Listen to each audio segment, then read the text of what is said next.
Assalamualaikum warahmatullahi wabarakatuh. Perkenalkan, saya Muhammad Okriana Arafi dari jurusan Sastra Inggris, Fakultas Ilmu Budaya, Universitas Andalas.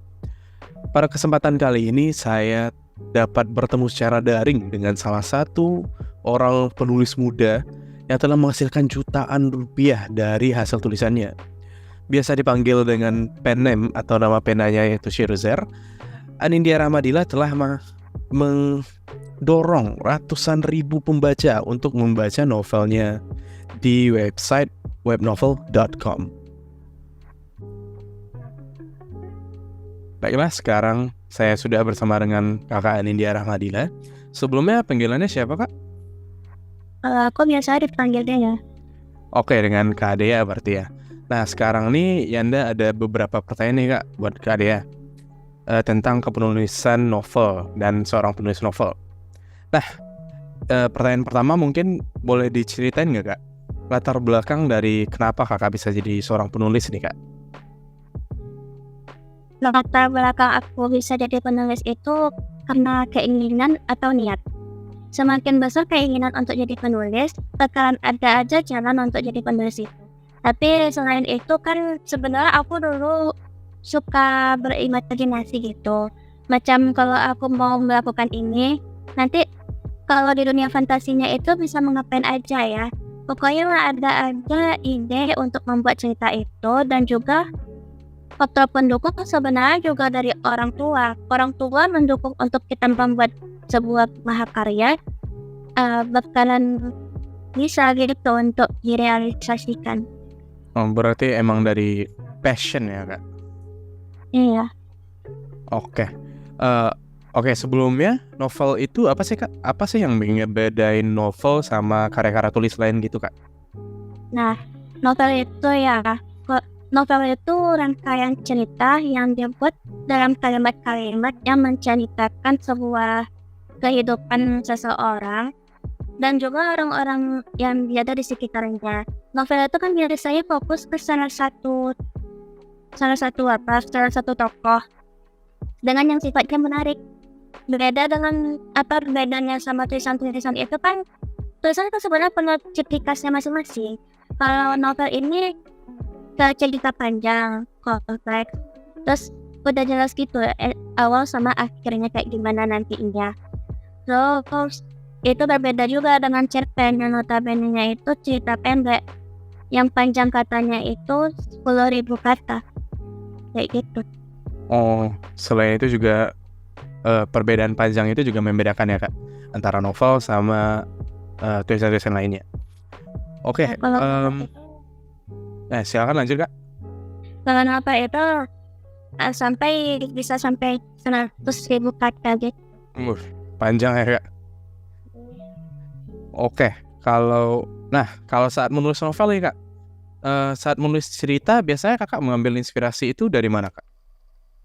Kalau inspirasi aku biasanya dari mana aja sih. Tapi itu lebih sering ke lagu atau ke game yang bernau dengan fantasi.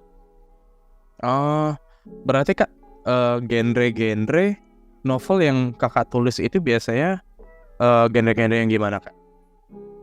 Kalau genre itu kalau fantasi sama actionnya. Genre-nya itu ya sistem sama game.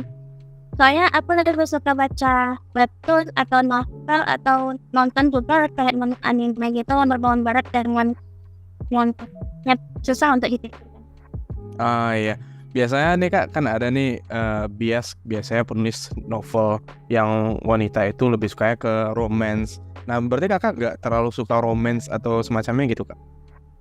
Dibilang gak suka, sebenarnya suka, cuman aku lebih sukanya ke arah fantasi action, soalnya lebih menantang.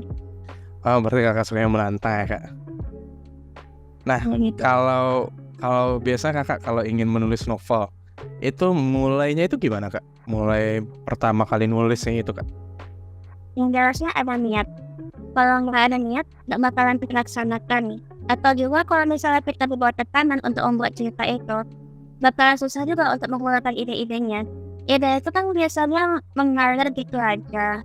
Dan biasanya aku juga ngetik itu pas malam hari atau pagi hari.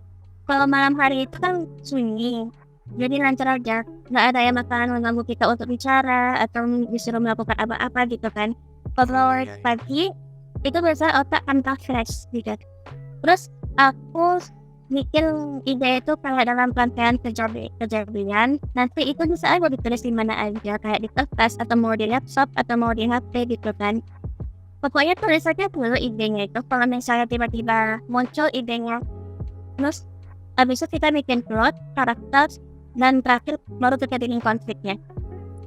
Oh, berarti kita bikin semacam outline-nya dulu gitu ya, Kak? Oke. Nah, selanjutnya cara biar novel kita itu nggak ngebosenin itu gimana, Kak? Kan banyak deh, Kak, novel-novel yang awal-awalnya itu seru, tapi pas di tengah-tengah ya udah ngebosenin aja dan kita akhirnya drop. Nah, cara menghindari itu gimana, Kak? Nah iya ya, apa ya, kalau aku sebenarnya kan juga mikirin ini juga termasuk dalam tantangan dalam menulis. Tapi pertemuanku itu sebenarnya konflik harus mantap dan jelas. Kalau konflik itu nggak jelas atau nggak ada gitu dan terkesan datar, ya jadinya kan kayak membosankan kan.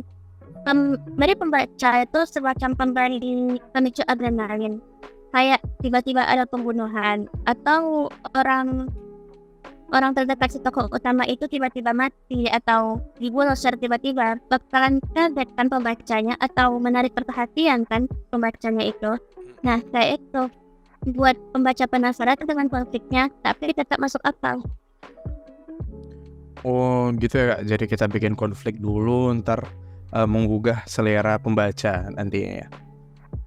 Nah, kalau untuk endingnya sendiri gimana, Kak? Kita udah berusaha nih ngebuat alur yang bagus sampai ke tengah juga, pembaca udah juga seneng. Nah, cara biar pembaca itu nggak kecewa sama ending yang kita bikin gitu, Kak, gimana, Kak? Kalau endingnya, aku tipe penulis yang mikirin ada awalan sama akhiran. Yang jelasnya awalnya itu kalau misalnya jelas, endingnya bakalan jelas juga. Tapi kalau awalannya nggak jelas, alur buat makin nggak jelas, endingnya mau bakalan dibawa kemana, mau digantung gitu. Pembaca juga bakalan bingung, ini nanti mau kemana sih endingnya, bakalan bingung sendiri kan, nanti buat pengen bakalan nggak jelas. Makanya biasanya aku langsung mikirin cara penyelesaiannya itu. Sudah ada gambaran alurnya, baru mau menulis cerita. Oh, berarti kalau Kakak udah direncanain gitu ya, Kak, dari awal ngapain aja sampai ke akhirnya. Biar pembaca itu kita tahu pembaca bakalan senang atau enggaknya dari situ ya. Lebih terstruktur begitu. Oke nih, pertanyaan terakhir nih, Kak. Kakak ada kiat-kiat atau tips and tricks mungkin buat mereka yang ingin menulis novel juga nggak, Kak? Tips dan trik dari aku seperti yang tadi itu loh. Tips dan trik motornya sama rajin membaca. Kalau mau jadi penulis itu sebenarnya mencari idenya itu mudah-mudah susah. Menjadi penulis itu maksud aku mudah-mudah susah. Mudah mencari idenya tapi susah merealisasikannya itu. Ide sebenarnya ada di mana-mana, tapi cara menulisnya itu sama menuangkan idenya itu yang bakalan menjadi sulit, yang bakalan menjadi tantangan penulisnya itu sendiri. Lalu kita tuh harus latihan, harus rajin membaca, ya gitu, dan harus bisa mencari informasi kiat tentang kepenulisan. Oke, berarti tips and tricks utama itu ya kita harus niat dulu dan rajin dulu ya, Kak, baru memulai. Gitu ya, Kak. Oke, gitu aja dulu, Kak. Makasih atas waktunya. Assalamualaikum warahmatullahi wabarakatuh. Waalaikumsalam.